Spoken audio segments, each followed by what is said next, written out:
Hello, my name is Poppy. I will be your host during this video. Let's get started.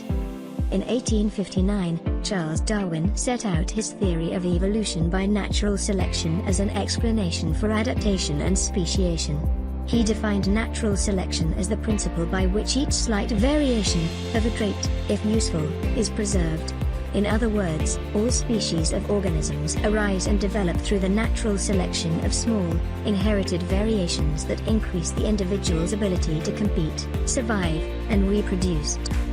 The key aspects of the theory of natural selection are rapid increase in population, struggle for existence resulting from limited food and space, natural selection or survival of the fittest, and elimination of the unfit and origin of new species.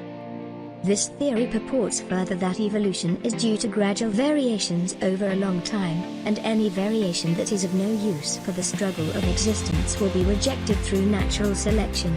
Random mutation accumulation then leads to new species or even to new organs or tissues over time.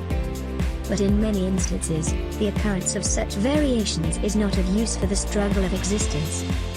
For example, the eye in the case of animals is functional only in a fully formed condition, and all the features of the eye according to Darwin could not have come into existence at one step. It should have been by the collection of several mutations, but then each change by itself is of no advantage.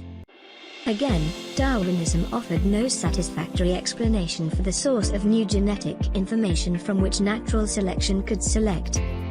Another non-Darwinian mechanism is needed to produce new genetic information that, in turn, allowed well-documented mechanisms, including natural selection, to function.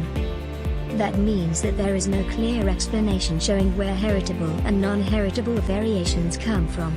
So, Darwin theory fails to explain origin and transmission of variations. Today, many evolutionists assume that many small mutations can account for macroevolution. This conclusion is not based on experimental evidence, but on the assumption that the evidence for microevolution can be extrapolated to macroevolution. The empirical evidence, however, is clear: neither macromutations nor micromutations can provide a significant source of new genetic information. Mutation accumulation does not lead to new species or even to new organs or tissues. Now, Darwinism also fails to attribute the reasons for the existence of vestigial organs, like vermiform appendix in human beings.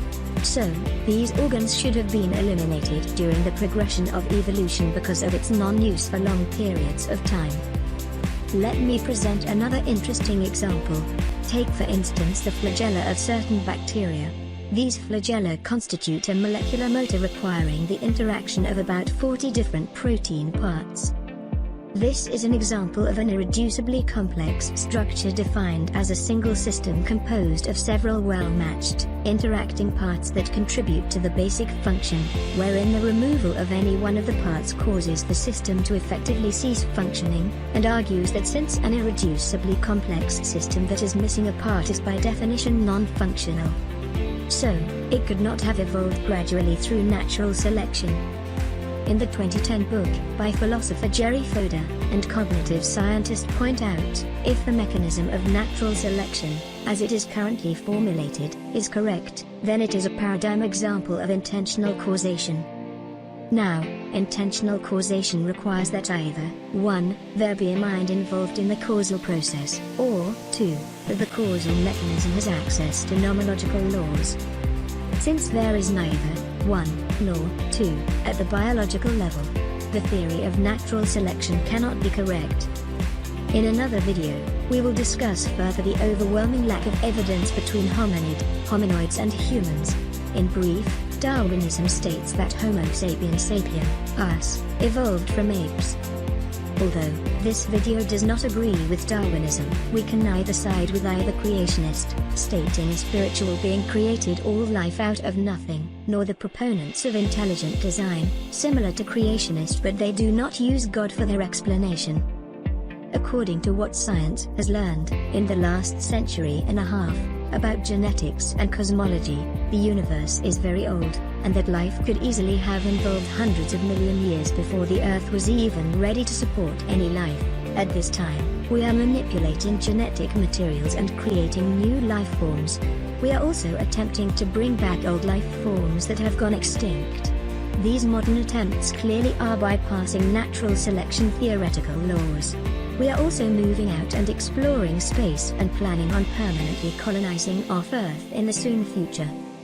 Who is to say that it has not already happened on Earth long ago?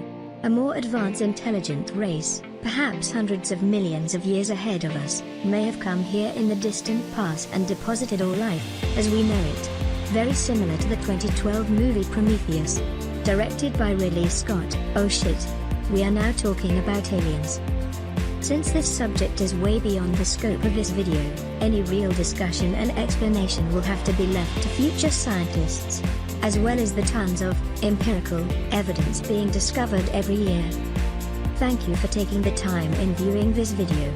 Hopefully, we will be talking to you in part 2 of why Darwin was wrong about humans evolving from apes, or what is termed by scientists as macroevolution.